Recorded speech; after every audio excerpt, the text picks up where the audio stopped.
are two major things you must give to your wife as a married man: space and place. I was watching your man of God when he was brought up to declare this conference open, and he made his wife stand beside him. Now listen, beloved, the literate of the 21st century are not the people that cannot read or write. They are the people that cannot unlearn and relearn. So stop saying that behind every successful man is a woman. That is a lie from the pit of hell. It is not scriptural. When God was going to create the woman, he didn't take the bone from behind. He didn't take the bone from the head. He took the bone from the side. I feel it was the left ventricle. So it is beside every successful man, there is a woman. Behind a successful man is a stupid woman. What are you doing behind? What are you doing behind?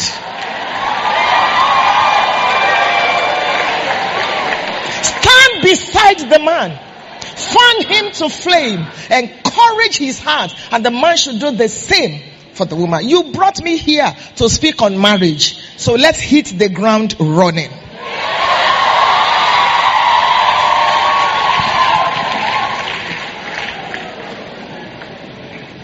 Marriage is many things to many people.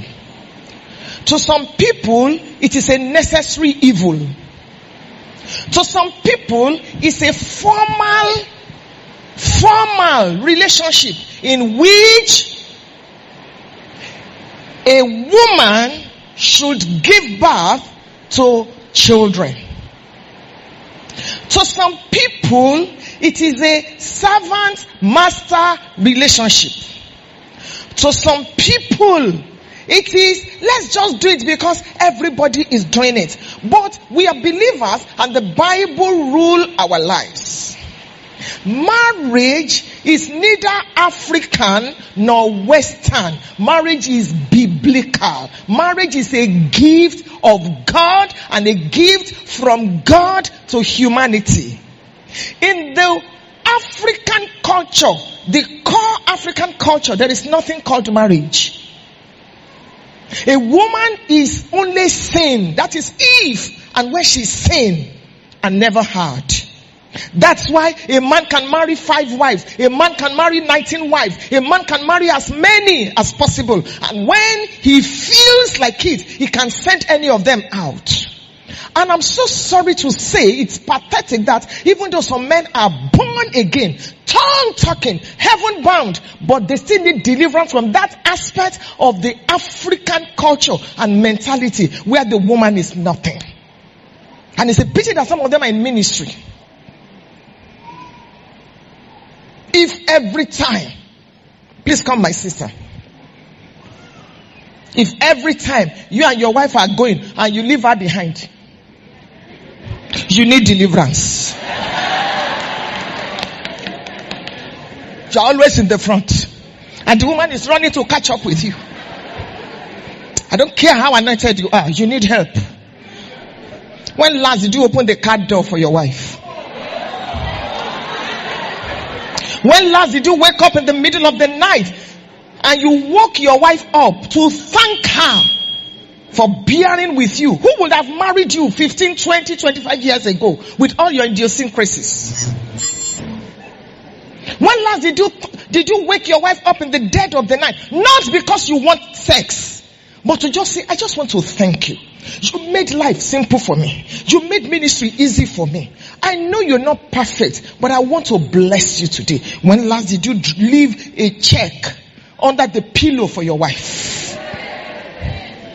Not her birthday, not wedding anniversary, just to thank her. When last did you finish having sex with your wife and you thanked her? Instead of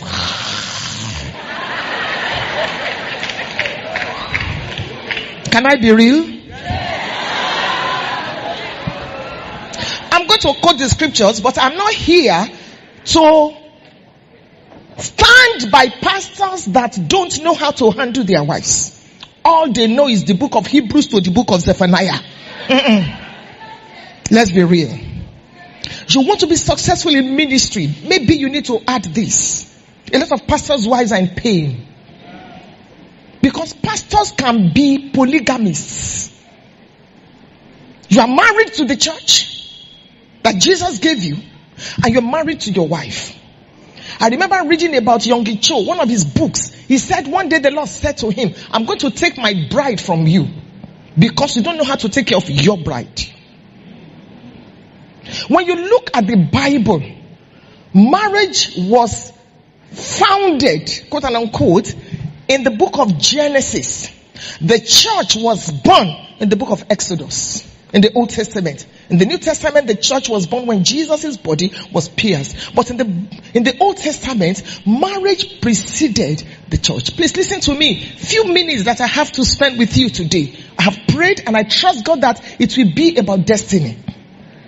This is the order according to God's counsel. God first. You next. Your family life before the church or the business.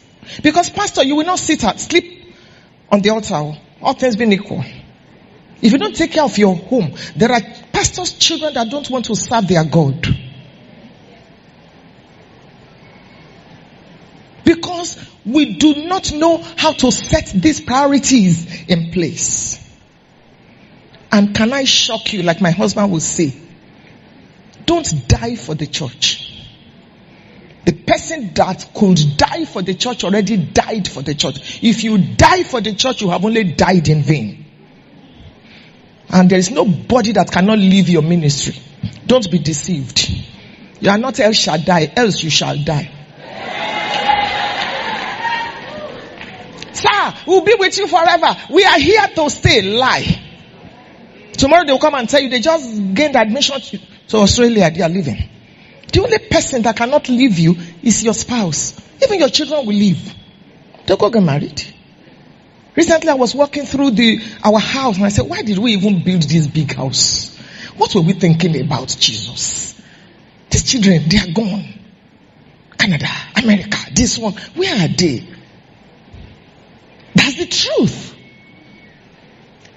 And I'm going to show you an illustration. Whether you are a pastor, whether you are married or not, I'm talking to you today.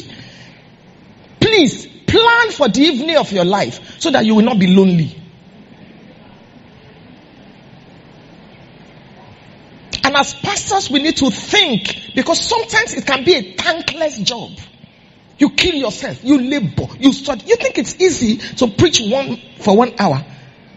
Did you see how many times your GO wiped his face when he was preaching? Just to bless you. Those things, he already knows them. If he doesn't tell us, he's fine. He's doing. We see God in his life. But just to bless us. Did you see the way he was sweating? Scientists have discovered that what he just did for 1 hour is like you are carrying cement and loading it in a trailer. That's why it is evil for you to dishonor your pastor. It is unkind. Daddy, where are you? I'm at the hospital. My daughter is dying. Daddy wanted to sleep with mommy. Generator just packs up. Pim, he's running to go and meet you there. You know what I mean by generator?